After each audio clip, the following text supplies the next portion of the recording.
विपदा कष्ट दुख परेशानी, क्योंकि जानती है गोविंद मेरे जीवन में जब जब कष्ट आए हैं मुझे तेरा सानिध्य मिला है, मुझे तेरा दर्शन प्राप्त हुआ है।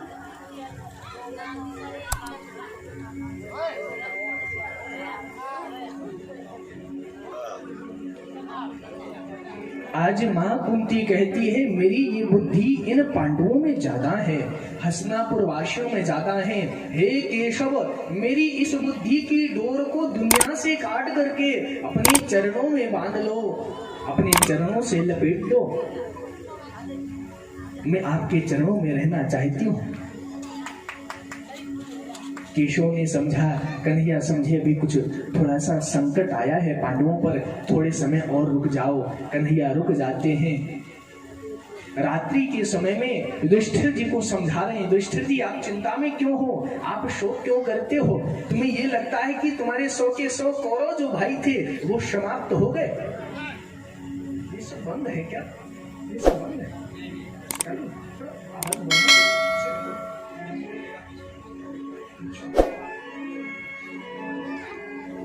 श्री वृंदावन बिहारी लाल की। मेरी कथा प्रेमी सज्जनों, युधिष्ठिर जी को बार बार समझाते हैं, भैया तुम क्यों चिंता करते हो, ये संसार तो नश्वर था। अरे तुमने किसी को नहीं मारा, सब अपने कर्म के अनुसार अपनी अपनी गति को प्राप्त हुए हैं।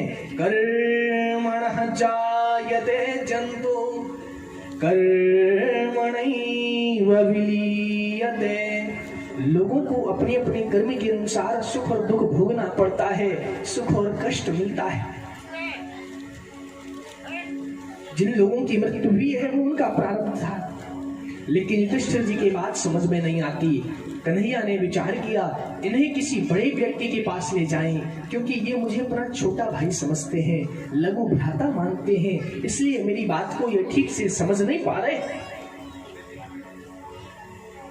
श्री बांके बिहारी लाल आज युधिष्ठिर को उनके परिवार के सहित श्री भीष्म पितामह के पास ले जाते हैं, जो कुरुक्षेत्र की भूमि में हजारों बाणों की सैया पर लेटे थे। उनके शरीर में एक रक्त की बूंद नहीं बची थी, खून की एक बूंद भी नहीं बची थी।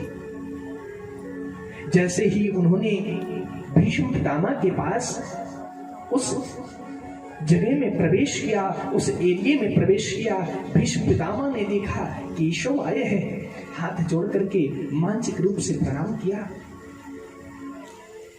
पांडव लोग पहुंचे, पांडवों को पूछते हैं, हे धर्मराज युधिष्ठिर, मुझे पता है तुम्हें धर्म के अधीन रहने पर, तुम्हें भगवान श्री कृष्ण के अधीन रहने पर भी इतना कष्ट भोगना पड़ा। तुम इस कष्ट के योग नहीं थे, लेकिन फिर भी ये सुख समय है ना, काल चक्र है, दुनिया उसके वशीभूत है, उसके अधीन है। शायद समय का कुछ ऐसा प्रावधान रहा होगा। अर्जुन एक बात बता, ये जो तेरे बगल में खड़े हैं ये कौन है? बोले पितामह, ये तो मेरे मामा जी के बेटे हैं, कन्हैया है मेरे मामा जी के बेटे हैं। बोले और भी कुछ है? बोले हाँ, ये मेरे मित्र बहुत अच्छे हैं। भीष्म पितामह कहते हैं, अर्जुन यही तो तेरी दृष्टि में फर्क है, तूने माया का चश्मा, स्नेही का चश्मा पहन रखा है। अरे ये वही पार ब्रह्म परमेश्वर है, परम पिता जगदीश्वर है, जो सृष्टि को बनाता है, प्रत्येक जीव को भोजन कराता है, ये भूखा उठाता है लेकिन सुलाता नहीं। मेरा श्याम बाबा बहुत दयालु है। अरे अर्जुन, तूने स्नेह में, मोह में इन श्री कृष्ण को अपना साथी तक बनाया, अपना दूत बना लिया, अपना द्वारपाल बना दिया, तो ये संकोच नहीं लगा है? ये कोई और नहीं, ये परम पिता परमात्मा है। अरे अर्जुन देख तो सही, मेरे जीवन के अंतिम पहर को सुधारने के लिए, अंतिम क्षण को सुधारने के लिए केशव स्वयं पधारे हैं, कन्हैया स्वयं पधारे हैं। गोविंद, मुझे एक वो बात बहुत सताती है, एक वो बात बहुत याद आती है। युद्ध के समय मैंने प्रतिज्ञा की थी कि आज मैं गोविंद को शस्त्र धारण कराऊंगा। अगर मैं गोविंद को शस्त्र ना उठवा दिया तो मैं अपनी माँ गंगा का पुत्र नहीं। आज जो हरि न शस्त्र कहाऊं तो लाजो गंगा जननी की शांत न सुत न कहाऊं। केशव, तुमने मेरी प्रतिज्ञा को पूर्ण करने के लिए अपनी प्रतिज्ञा को तोड़ दिया। तुम्हारी प्रतिज्ञा थी कि पूरे महाभारत के युद्ध में तुम अस्त्र नहीं धारण करोगे, शस्त्र को धारण नहीं करोगे। लेकिन उस दिन तुम जब टूटे हुए रथ का पहिया लेकर के मेरी ओर दौड़े चले आ रहे थे, केशव तुम्हारे माथे पर कुछ पसीने की बूंदें छलछला रही थी। तुम्हारा जो उत्तरीय था वो पृथ्वी पर गिर गया। शायद माँ पृथ्वी को समझाना चाहता हो, अरे देवी तुम चिंता मत करो, आज केशव ने, आज कन्हैया ने, आज गोविंद ने अपने भक्त की प्रतिज्ञा को रखने के लिए शस्त्र धारण किया है, कुछ गलत नहीं होगा। तुम्हारा वाक्य है, तुम्हारा वचन है कि अपना मान टले तो टल जाए, पर प्यारे भक्त का मान न टलते देखा। तुम्हारी चाहे बेइज्जती हो जाए, तुम्हारा उपहास हो जाए, तुम्हारा परिहास हो जाए, लेकिन जो तुम्हारे आश्रित रहता है, तुम्हारे अधीन होता है, उसके जीवन में कभी कष्ट नहीं आता। तुम्हारा वाक्य है, तुम्हारा कहना है।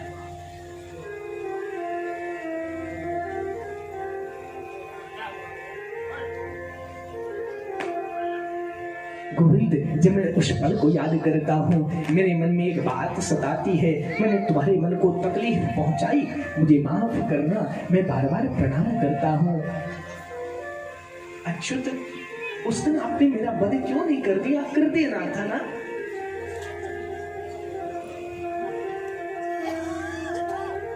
आंख बंद करके एक बार उस भाव रूपी भीष्म पितामह के भाव का दर्शन तो करो। आंखों में आंसू भरे हैं, शरीर में एक बूंद भी नहीं रक्त की, वाणों की सैया पर लेटे हैं। कहते हैं अब उत्तरायण आ चला है, गोविंद मैं तुम्हें एक नौकरी देता हूँ। हाँ, गोविंद की ड्यूटी लगा दी। जब तक मैं अपने प्राणों का त्याग ना कर दूं, अपने प्राणों को आपके चरणों में समाहित ना कर दूं, तब तक मेरे सामने खड़े होकर के ऐसे ही मुस्कुराते रहना। क्योंकि जब मैं आपकी मंद मंद मुस्कान का दर्शन करते हुए अपने प्राणों का त्याग करूंगा तो मैं आपके चरणों में समाहित हो जाऊंगा, मैं आपके निज वैकुंठ धाम को प्राप्त हो जाऊंगा। कन्हैया मन ही मन मुस्कुरा रहे हैं, वाह बाबा, तुमने मेरी नौकरी तो खूब अच्छी लगाई, मुझे चौकीदार बना दिया है। मैं कब तक खड़ा रहूं जब तक तुम प्राण नहीं त्यागते? 6 महीने से तुम बाणों की सैया पर लेटे हो, उत्तरायण की प्रतीक्षा कर रहे थे, हैं? अभी पता नहीं कितने दिन लेटे रहोगे। आज भीष्म पितामह एक बड़ी सुंदर बात कहते हैं, केशव मेरी एक बेटी है, मैं उसका विवाह आपसे करना चाहता हूँ। आप लोग सोच रहे होंगे भीष्म पितामह की बेटी? हाँ, भीष्म पितामह की बेटी है, शादी नहीं हुई लेकिन बेटी है। कौन सी बेटी? बुद्धि रूपी बेटी। भीष्म पितामह कहते हैं मैंने कौरवों का नमक खाया था, इसलिए मेरे शरीर में जो रक्त था उस रक्त का संचार हो रहा था, उस रक्त के कारण मेरी बुद्धि थोड़ी सी मलिन हो गई, जो मैं अपनी पुत्र वधू द्रौपदी का अपमान सह पाया, धर्म स्वरूप युधिष्ठिर का साथ नहीं दे पाया, उनकी पक्ष से युद्ध नहीं कर पाया। लेकिन केशव, मेरे शरीर से उस कौरवों के नमक से जो मेरे शरीर में रक्त बना था, एक एक बूंद निचुड़ चुका है, निकल चुका है। अब मेरी बुद्धि ना बिल्कुल तृष्णाओं से रहित हो चुकी है। विगता तृष्णा यस्य सह वितृष्णा, तृष्णाओं से दूर हो गई है। इस बुद्धि का विवाह मैं आपके साथ करना चाहता हूँ। भगवान श्री कृष्ण मन ही मन मुस्कुरा रहे हैं, अपनी बुद्धि को भीष्म पितामह गोविंद के चरणों में समाहित करते हैं और अपने प्राणों को गोविंद के चरणों में गोविंद के चरणों का ध्यान करते हुए गोविंद के चरणों में समाहित कर देते हैं, समर्पित कर देते हैं। जब सभी ने देखा भीष्म पितामह ने शरीर छोड़ दिया, युधिष्ठिर जी महाराज ने उनका अंतिम संस्कार किया है। अंतिम संस्कार करने के बाद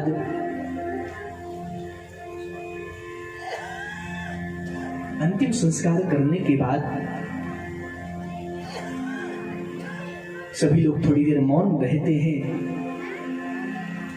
फिर भगवान श्री कृष्ण अपनी द्वारका को चले जाते हैं। जाकर के जो उनकी दो देवकी इत्यादि माताएं हैं, रोहिणी इत्यादि 7 माताएं, उनको मिलते हैं, उनको प्रणाम करते हैं।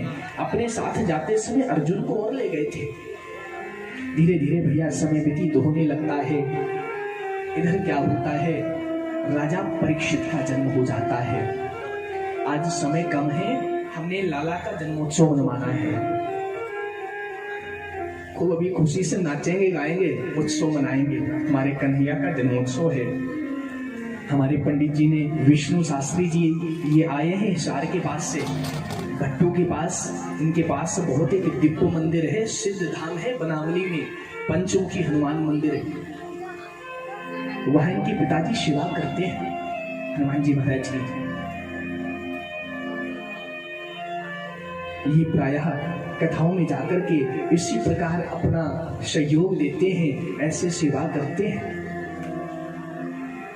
इस शरीर के ये कह सकते हो बड़ा भाई है। रक्त का संबंध नहीं है, लेकिन मानसिक कनेक्शन इसके माध्यम से है। बदमाशी बहुत करते हैं, लेकिन भाई तो भाई होता है। इसलिए मैं इनको बिहारी जी से प्रार्थना करता हूँ, हमेशा इन पर अपनी कृपा बनाए रखें, जैसे सभी भक्तों पर कृपा करते हैं। हमेशा हमारे बड़े भाई विष्णु पंडित जी की समस्त मनोकामनाएं पूरी करते रहें। खूब बिहारी जी से प्रार्थना करता हूँ, खूब इनको आशीर्वाद दें। इन्होंने एक बड़ी सुंदर गोविंद की झांकी सजवाई है आज, वो आप लोगों के सामने आएगी, आप लोग उसका दर्शन करोगे। और आज भाव से बैठे रहना, कथा सुन लेना। ये बालक बार बार तुम्हारे गांव में चल के नहीं आएगा। गोविंद का दास, गोविंद का सेवक बार बार नहीं आएगा। आज उसने भेजा है, उस चीज का लाभ उठा लो। मेरे माई बाप, पता नहीं जीवन में ऐसा सुंदर अवसर दोबारा कब मिले या ना मिले, ये तो इसकी मर्जी है।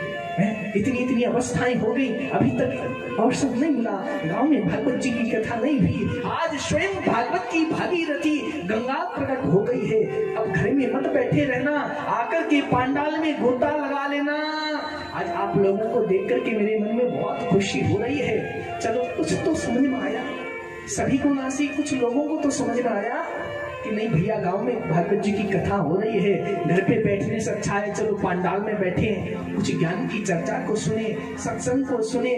शायद ही मेरे जीवन में कोई ऐसी बात कर जाए जिससे मैं भी गोविंद का नाम लेना प्रारंभ कर दूं।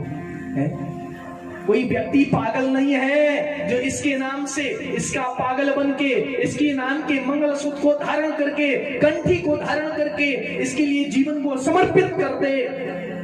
कभी हमारे वृंदावन आना, देखना, लाखों ऐसे भक्त हैं, घर परिवार नहीं छोड़ा। उन्होंने घर परिवार नहीं छोड़ा। मेरे माई बाप घर से जुड़े, परिवार से जुड़े, लेकिन उन्हें पता है अगर ये संसार के लोग, शारीरिक लोग इस शरीर से संबंध रखते हैं, उससे पहले ये परमात्मा का संबंध है। मुझे जीवन देने वाला, मेरी वाणी को जगाने वाला, मेरे अंदर बुद्धि देने वाला, मेरे सर पर बैठ करके काम करने वाला, मेरे सर पर बैठ करके मेरा साथ देने वाला, अगर सच्चा कोई साथी है, सच्चा कोई मित्र है तो ये है। एक मैं घटना सुनाता हूं, घटना कह सकता हूं साल को। आज के 2 वर्ष पहले मैं अपने जन्म स्थान पे गया था। जाना होता रहता है प्रायः जन्म स्थान पे। 2 साल पहले की बात है। उस समय मैं जन्म स्थान पे घूमने की इच्छा से गया था। इस शरीर की माँ बैठी थी, मेरे मुख से बातों बातों में निकल गया, माँ तू तो शरीर की माँ है। एक बात बताऊं, अगर मैं तुमसे भी ज्यादा किसी को मानता हूं ना, तुमसे भी ज्यादा मुझे किसी से स्नेह है ना, तो उस जगत जननी मेरी अम्मा प्राभा जगदम्बा से है, जिसने पता नहीं कितने जन्म दे दिए मेरी राधा ने, है? मेरा हर पल ख्याल रखती है। माँ तू तो इस घर में बैठी रहती है, लेकिन वो मेरी जगत जननी माँ, जहाँ भी मैं जाता हूँ वहाँ मुझे लाखों माताओं से मिलवाती है। भोजन से लेके, मेरे भजन से लेके, मेरे वस्त्रों की साफ सुथराई तक की सारी व्यवस्थाएं करवाती है। कौन करवाता है? ये करवाती है माँ। आप में क्षमता नहीं है, आप आशीर्वाद दे सकती हो, आपके आशीर्वाद से सब कुछ हो सकता है। मैं गोविंद के चरणों में स्नेह कर सकता हूँ, लेकिन मेरे साथ नहीं जा सकती हो। मां साथ तो केवल ही राधा रानी जाती है। वो थोड़ी भोली है भैया, इतना तेज तर्रार नहीं है शरीर की माँ। उसकी आंखों में आंसू आ गए। मैंने पूछा माँ क्यों रो रही हो? वो कुछ बोल नहीं पाई। मैं समझ गया माँ क्यों रो रही है। माँ को ये बात अच्छी नहीं लगी। मैंने बाद में समझाया, माँ आपकी खुशी के लिए मैं दुनिया में हरबू असंभव काम कर सकता हूं जिसकी किसी को उम्मीद ना हो। दुनिया एक तरफ खड़ी हो, इस शरीर की माँ एक तरफ खड़ी हो, मैं उस शरीर की माँ का सपोर्ट करूंगा, उस शरीर के माँ बाप का साथ दूंगा। उन्होंने कह दिया बेटा ये आग है, कूद जा इसमें। बिना विचार किए कूद जाऊंगा, क्योंकि माँ बाप कह रहे हैं शरीर उन्होंने प्रदान किया है, शरीर पर सर्वप्रथम उनका अधिकार है। लेकिन माँ अगर तूने ये कह दिया ना तू ठाकुर से बात छोड़ दे, तू राधा रानी से दूर हो जा, माँ तुझे छोड़ देंगे, अपनी राधा रानी को नहीं छोड़ेंगे, तेरी बात को नकार देंगे, वो बात तेरी नहीं मानेंगे, बाकी जीवन में तेरी बात के सिवा कोई दूसरा कदम नहीं उठाएंगे। तूने कह दिया बेटा ये हो जाए तो समझो हो गया। माँ खुश हो गई, हृदय से लगा लिया, रोने लगी।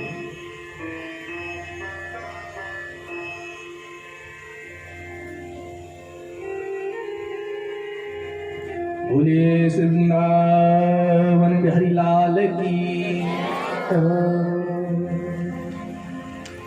आगे चलकर के राजा परीक्षित का जन्म होता है। परीक्षित के नामकरण में जो ब्राह्मण देव आए उन्होंने समझाया ये राजा इक्ष्वाकु के समान यशस्वी होगा, मनु के समान अपने वंश की कीर्ति को बढ़ाएगा, राजा रामचंद्र के समान अपने माता पिता की सेवा करेगा, ब्राह्मणों की सेवा करेगा, सत्य प्रतिज्ञ होगा। धीरे धीरे भैया ये बालक बड़ा होता है। आगे जाकर के एक दिन श्री युधिष्ठिर जी महाराज अपने कक्ष में बैठे थे, तभी भीम नकुल सहदेव भी आ गए, मां कुंती भी आ गई। युधिष्ठिर जी कहते भीमसेन पता नहीं भैया समय कैसा आ गया है, मन बड़ा दुखी रहता है, बुरे बुरे सपने दिखाई देते हैं, लगता है कोई गलत समय आने वाला है। अपशकुन होते हैं, घर के सामने मुंह करके, घर की ओर मुख करके कुत्ते रोते हैं, जाते समय रास्ते में गधे दिखाई पड़ते हैं। तभी क्या देखते हैं, वह अर्जुन जो भगवान श्री कृष्ण के साथ गया था वह रोता बिलखता चला आ रहा है। आकर के जैसे ही युधिष्ठिर जी के चरणों में गिर गया, चरण पकड़ कर रोने लगा। श्री युधिष्ठिर जी महाराज पूछते हैं अर्जुन क्या बात है भैया, तू रो क्यों रहा है? अरे तेरा चेहरा कैसा हो गया, तेरा मुखार बिंदु कैसा हो गया? क्या तूने किसी समागति का अपमान कर दिया है, या तूने किसी स्त्री का अपमान कर दिया है, या किसी गलत काम को करके आया है? तू अपनी स्त्री से हीन क्यों हो गया? अर्जुन कुछ बोल नहीं पा रहे, रोने हुए गले से आंखों में आंसू भर करके बोले भैया क्या बताऊं, कृष्ण हमारा सगा संबंधी बन करके हमें ठग ले गया, हम ठगे गए हैं, हमारे साथ बहुत गलत हुआ, कृष्ण ने हमारे साथ बहुत गलत किया। भैया वो हमारे साथ रहे, हम उन्हें पहचान नहीं पाए। बोले क्या हुआ? भैया कुछ समय पहले उनको श्राप लगा और श्राप के कारण आपस में सब यदुवंशी समाप्त हो गए, 4-5 शेष बचे हैं। भगवान श्री कृष्ण भी शेष जी के बलवान जी के साथ स्वधाम को गमन कर गए। अब यह प्राण उनके बिना अधूरा है, शरीर अधूरा हो गया। चलते समय उन्होंने अपनी गोपियों को मुझे दिया और कहा हे अर्जुन इन गोपियों को हस्तिनापुर बड़े संभाल के ले जाना। रास्ते में जब मैं आ रहा था कुछ हमें कोल भील मिले, कुछ जंगल के लोग मिले। उन कोल भीलों ने, उन आदिवासियों ने उन कृष्ण की पत्नियों को हमसे छुड़ा लिया, हमसे छीन लिया। सुखदेव भगवान कहते हैं अर्जुन सुन, इसमें तेरी बड़ाई नहीं थी कि तू सर्वश्रेष्ठ धनुर्धारी कहा जाता था, सबसे बड़ा धनुर्धारी माना जाता था ना। तेरे पास गांडी वही आज भी था, तेरे पास वही, तेरे तुनीर में बाण थे, तेरे वही हाथ हैं, वही शरीर है। अगर तेरे साथ कोई नहीं है तो भगवान श्री कृष्ण परमात्मा की कृपा, तेरा मित्र कृष्ण, तेरा साथी कृष्ण। अर्जुन तेरो काह बड़ो, समय बड़ो बलवान, भीलन लूटी गोपियां, वही अर्जुन वही वान। अर्जुन तुम्हारी बड़ाई नहीं थी, तुम्हारी प्रशंसा नहीं थी, वही आज तुम्हारे पास गांडीव है, वही बाण है, वही शरीर है, लेकिन अगर कुछ नहीं है तो भगवान श्री कृष्ण तुम्हारे साथ नहीं है। मेरे कथा प्रेमी सज्जनों, माता कुंती ने जैसे सुना हमारे प्राण प्रिय कृष्ण नहीं रहे, केशव शरीर छोड़ गए हैं, माता कुंती की मृत्यु हो गई, पांडव स्वर्गारोहण के लिए निकल पड़ते हैं। रास्ते में सबसे पहले द्रौपदी का शरीर गला गिर गया हिमालय की बर्फ में, दूसरा फिर नकुल, सहदेव, अर्जुन, भीम। युधिष्ठिर जी महाराज ने अपने जीवन में एक बार असत्य बोला, झूठ बोला, जब अश्वत्थामा मारा गया। आप लोगों ने चर्चा सुनी होगी, मेरे पास समय नहीं है, नहीं तो विस्तार से सुनाते। मारा हाथी को और कह दिया कि द्रोणाचार्य के पुत्र अश्वत्थामा को मारा गया। द्रोणाचार्य जी ने जैसे सुना और उन्होंने अस्त्र शस्त्र डाल दिए, धृष्टद्युम्न ने आकर के द्रोणाचार्य का वध कर दिया। श्री युधिष्ठिर जी महाराज के एक बार झूठ बोलने के कारण युधिष्ठिर जी महाराज के दाहिने पैर का एक अंगूठा कट गया। समझ लो, जब उन्होंने अपने पूरी जिंदगी में एक बार झूठ बोला, उन्हें सजा क्या मिली? पैर का अंगूठा कट गया। और तुम लोग तो भैया दिन में पता नहीं कितने बार झूठ बोलते हो, सोच लो क्या होगा। किस कढ़ाई में तले जाओगे, किस कढ़ाई में भूंजे जाओगे, राम ही जाने। आगे चलकर के राजा परीक्षित राजा बनते हैं। धीरे धीरे राजा परीक्षित खूब धर्म कर्म करते हैं। इन्होंने अश्वमेध, वाजपेयी आदि यज्ञ किए। एक दिन ये नगर भ्रमण करने जा रहे थे, इनको पता लगा इनके राज्य में कलयुग ने प्रवेश कर लिया। किसने? कलयुग ने। जब इनको पता लगा कलयुग हमारे राज्य में प्रवेश कर गया, कलयुग से आगे जाकर के भेंट होती है। आगे आगे एक धर्म रूपी बैल जा रहा था। उस बैल के 4 पैर थे, 4 में से 3 पैर उस कलयुग ने तोड़ दिए थे। अच्छा, धर्म के 4 पैर कौन कौन से होते हैं? पहला है सत्य, दूसरा है दया, तीसरा है दान, चौथा है पवित्रता। कलयुग ने 3 चरण तोड़ दिए। पहला सत्य, दूसरा दान, तीसरा पवित्रता। सत्य, दया, पवित्रता। जो चौथा पैर था दान का, वो कलयुग में रह गया। आज भी लोग थोड़ा बहुत दान पुण्य करते हैं, जिससे उनका जीवन बचा हुआ है, जिससे धर्म कुछ रूप से बचा हुआ है।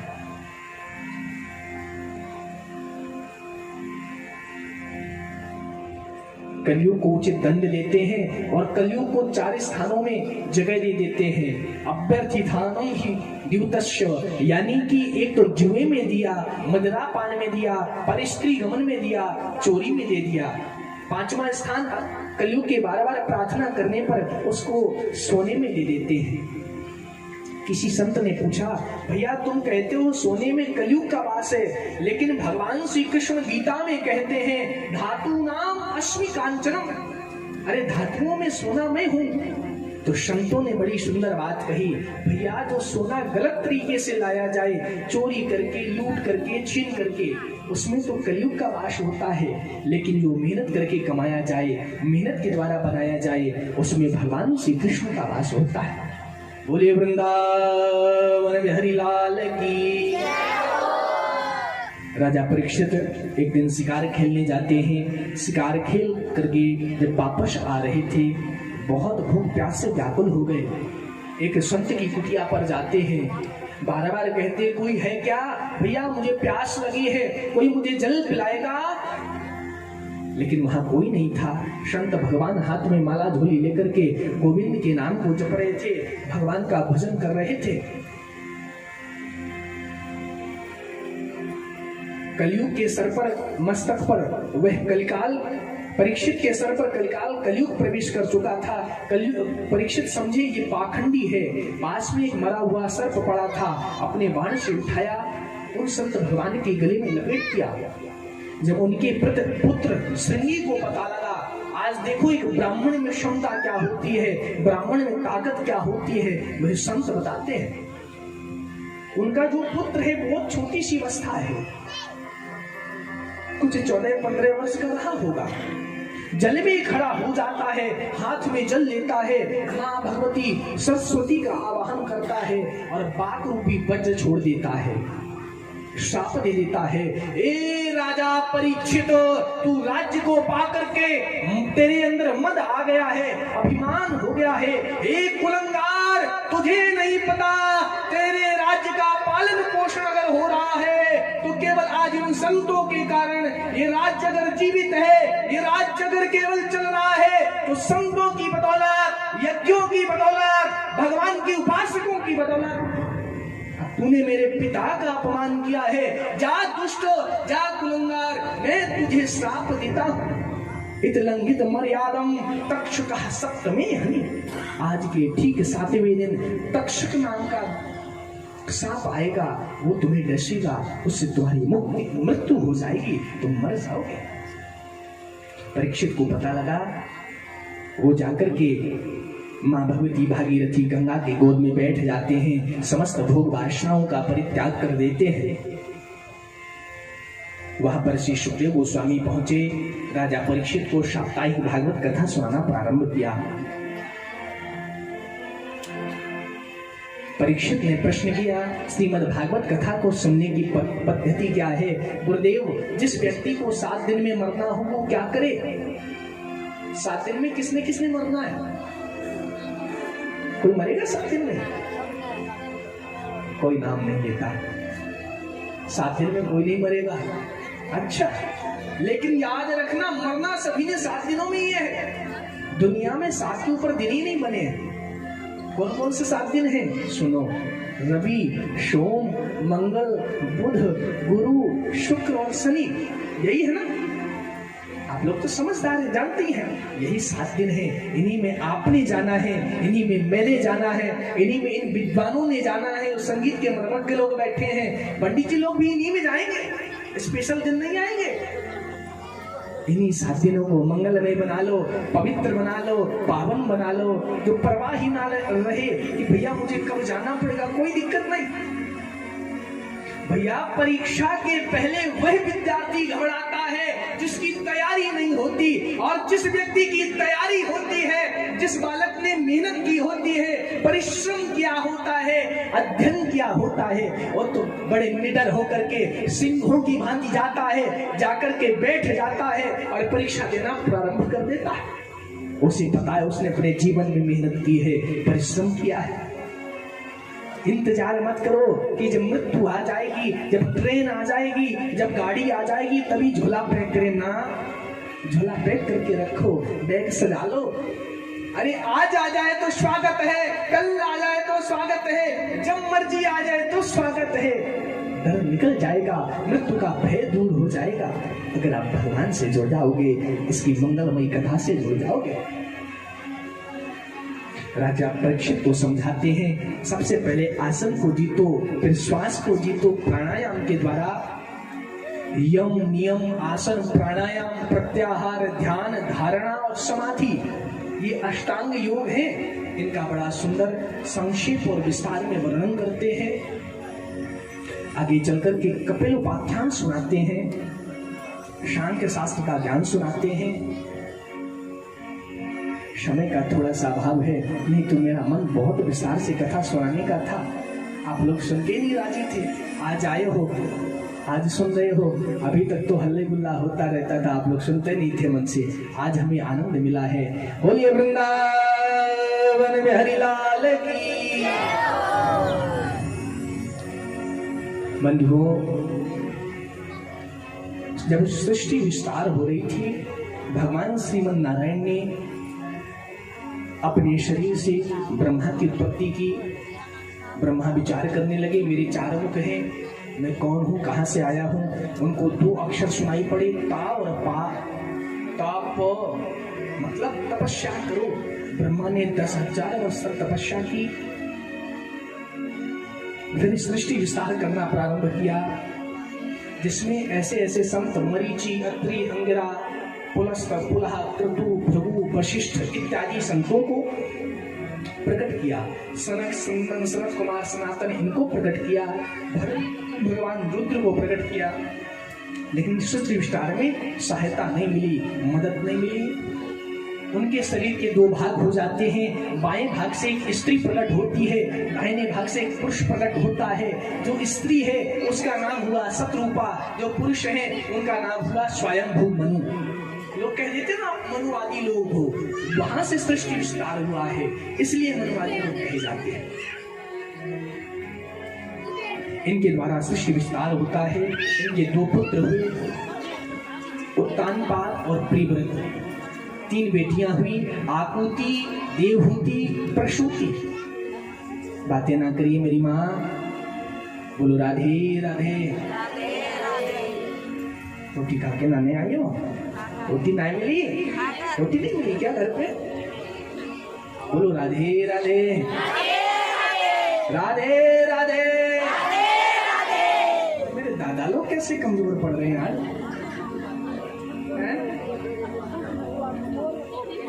बोलो राधे राधे। भैया आगे चल करके इनकी जो पहली बेटी देवहूति है, उनका विवाह भगवान श्री कपिल के साथ होता है, कर्दम के साथ होता है। उनके शरीर से कपिल भगवान का प्रादुर्भाव होता है। जो दूसरी बेटी प्रसूति है, उनका विवाह रुचि प्रजापति के साथ होता है। तीसरी जो बेटी है प्रसूति, उनका विवाह दक्ष प्रजापति के साथ हुआ। इनकी 16 कन्याएं हुई। 13 कन्याएं धर्म को ब्याही गई। एक कन्या पितरों को श्वधा नाम की ब्याही गई। एक कन्या जो स्वाहा है वो अग्नि को ब्याही गई। सबसे छोटी जो मां सती है वो भगवान शंकर को ब्याही गई। भगवान शंकर के साथ उनका विवाह हो जाता है। मेरे पास समय कम है, इसलिए मैं सूत्रात्मक विधि से कथा सुनाऊंगा। आगे चल करके एक दिन भगवान शंकर से दक्ष ने द्वेष कर लिया। दक्ष और भगवान शंकर के बीच में झगड़ा हो गया, मनोमालिन्य हो गया, विवाद हो गया। उस विवाद का परिणाम ये हुआ, माता सती को अपना देह त्याग करना पड़ा। अंत में यज्ञ की जब पूर्णाहुति हो रही थी, उस दक्ष को, अभिमानी दक्ष को बकरी का सिर लगाया गया, यज्ञ पूर्ण हुआ। यही पे सती चरित्रग्राम होता है। बोलिए शंकर भगवान की, उमापति महादेव की, रामापति रामचंद्र की, कृष्ण बलदाऊ जी महाराज की, श्री वृंदावन बिहारी लाल की। आइए गोविंद के चरणों में प्रणाम करते हैं, फिर परम मंगलमय ध्रुव चरित्र को सुनेंगे।